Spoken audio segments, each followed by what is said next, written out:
Mardi 19 mars, bonjour à toutes et à tous et bienvenue sur Grand Lille TV pour cette nouvelle édition du journal de la rédaction. On va tout de suite démarrer avec vos prévisions météo. Il fait froid ce matin, couvrez-vous, n'hésitez pas à mettre une ou deux couches en plus.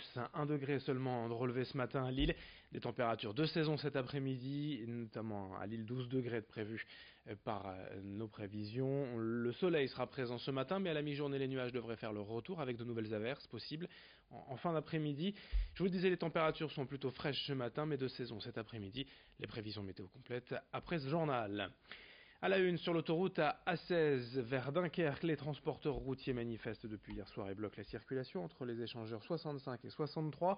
Les camions sont arrêtés sur la route et des déviations sont mises en place. Les routiers protestent contre la grève des douaniers à Calais. Depuis le 4 mars, ces derniers ont renforcé leur contrôle vers l'Angleterre, ce qui a considérablement ralenti le temps de passage des poids lourds au port de Calais et au tunnel sous la Manche. Mais après 2 semaines de patience, les transporteurs n'en peuvent plus et ont décidé de répliquer. Dans un communiqué hier, la Fédération nationale des transporteurs routiers annonce d'ores et déjà que ce blocage de l'A16 durera tant que la grève des douaniers persistera. Explication sur place hier soir au micro de Louis Caillé. Toutes les entreprises sont en danger.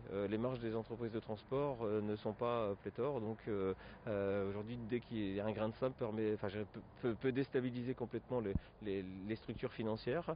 Et c'est un risque important. Moi, j'ai souvenir de la grève de My Ferry Link qui malheureusement a impacté fortement les comptes d'exploitation des entreprises locales. On ne voudrait pas revivre la même chose. On se rappelle aussi 2008, l'incendie du tunnel sous la Manche qui a complètement bloqué le transit transmanche et là aussi créé. Et donc lorsqu'il y a des problèmes comme ça, c'est quoi la solution? Il faut la traiter bien en amont. Et surtout, c'est que chaque gestionnaire des infrastructures puisse accueillir aussi un certain nombre de véhicules. Lorsque je dois stationner mes camions, je les mets bien sur un parking sur lequel je paye de la taxe foncière. Et si j'ai de la place pour 50 camions, je ne peux pas en stocker 100.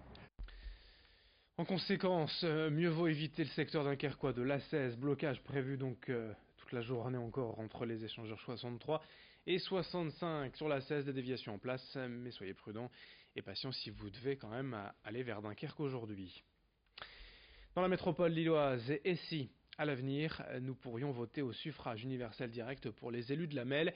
Aujourd'hui, ce sont les maires des 90 communes de l'agglomération qui désignent les 184 élus métropolitains, mais depuis peu, avec la loi de modernisation de l'action publique l'an prochain, pour la première fois, les habitants de la métropole de Lyon vont élire leur conseiller métropolitain au suffrage universel direct, au même moment que les maires. À Lille, Stéphane Bally, élu de la MEL et membre d'Europe Écologie Les Verts, propose qu'il en soit de même dans la métropole lilloise, qui apporterait selon lui un peu plus d'équité, de démocratie. De son côté, l'Association des maires de France s'est déjà dite contre cette disposition, en estimant qu'elle était synonyme de la mort des maires. Explication au micro d'Idil Gunaï. Il y a déjà 10 ans, on parlait de sortir notre métropole européenne de Lille de ce trou noir démocratique. Ça a été rendu possible pour le Grand Lyon avec un changement législatif. Et au regard du nombre de compétences qui ont été transférées à la métropole ces dernières années, il est urgent de sortir de ce syndicat de copropriétaires communaux et d'avoir une métropole où on débatte contre projet, où on élise une assemblée et qui par la suite porte un projet de transformation de notre territoire. Qu'on ait une campagne métropolitaine, projet contre projet, où chacun puisse à la fois s'exprimer et puis tout citoyen, électeur, puisse voter, puisse s'engager pour un projet. À Bézieux, la protestation monte contre le projet de ZAD imaginé par la MEL. Ici, ce n'est pas une zone à défendre, comme ce fut le cas près de Nantes et l'aéroport de Notre-Dame-des-Landes, une zone d'aménagement différé que veut créer l'agglomération, une zone d'activité en fait décidée sans concertation selon les riverains, votée par le conseil municipal de Bézieux en novembre et approuvée par la MEL en décembre. Mais sur place, les agriculteurs dénoncent un projet opaque, mené donc sans concertation. Selon eux, cette zone d'activité de près de 80 hectares risque de mettre en péril les exploitations agricoles locales. 9 fermes sur les 10 que compte Bézieux seraient touchées. La lutte commence donc contre cette ZAD à Bézieux. Explication au micro de Vincent Vieillard. C'est déjà le manque de concertation.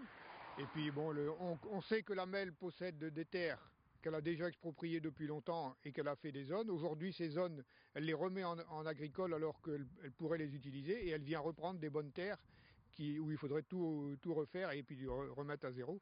On a le cas d'un agriculteur à Bézieux qui est exproprié dans le village à côté. Et aujourd'hui, on lui dit, non, là, vos terres, vous pouvez les récupérer et on va vous en reprendre à côté. Donc on trouve qu'il n'y a pas de cohérence dans la politique de la MEL. On parle d'emploi également dans ce journal, puisque depuis son arrivée à la tête du conseil régional, le président Xavier Bertrand a fait de l'emploi sa priorité. Dans ce sens, il ne cesse de répéter le besoin de soutenir les entreprises régionales, premières responsables des créations d'emplois. En 3 ans, sous son mandat, près de 30 millions d'euros ont été levés pour la BPI, la Banque publique d'investissement, une structure qui aide les entreprises à se développer grâce à des prêts attractifs et des garanties bancaires. Elle prête aussi aux entrepreneurs en difficulté et finance leurs investissements. Hier à Lille, Xavier Bertrand et les dirigeants de la BPI étaient réunis pour présenter le bilan 2018 et les perspectives 2019, notamment en présentant le prêt Flash, jusqu'à 10 000 euros d'un dispositif d'aide versé rapidement aux TPE les plus créatrices d'emplois. Explication et présentation avec Xavier Bertrand au micro de Xavier Silly. C'est un prêt qui se fait de façon totalement digitale pour aller très très vite. Et encore une fois, express, 10 000 euros, qui sera remboursé sur 4 ans maximum. Et encore une fois, qui permet de répondre à la demande de qui? Des TPE. Parce que c'est elles qui créeront, j'en suis persuadé, le plus d'activités et on leur permet d'avoir accès au financement. Donc on continue à lancer de nouveaux produits. On pense que ce nouveau prêt express devrait pouvoir concerner pour la seule année 2019 à peu près 300 entreprises. Alors, c'est pas moi qui décrète 300 entreprises. Et si on a plus de dossiers, la région interviendra davantage encore. Un mot de sport aussi dans ce journal, du tennis de table féminin. 2 jours après leur qualification pour la finale de la Coupe d'Europe, les filles du CP Lille Métropole retrouvent dès ce soir le championnat de France de Pro Adam avec un déplacement à Saint-Quentin, le derby des Hauts-de-France face à leur adversaire direct en tête du classement. Bref, un match très important pour le titre de championne de France cette saison. Les filles du CP Lille Métropole ce soir à Saint-Quentin en déplacement au tennis de table féminin. On en reparlera. Fin de ce journal, merci à vous de l'avoir suivi dans un instant. À suivre vos prévisions météo sur Grand Lille TV.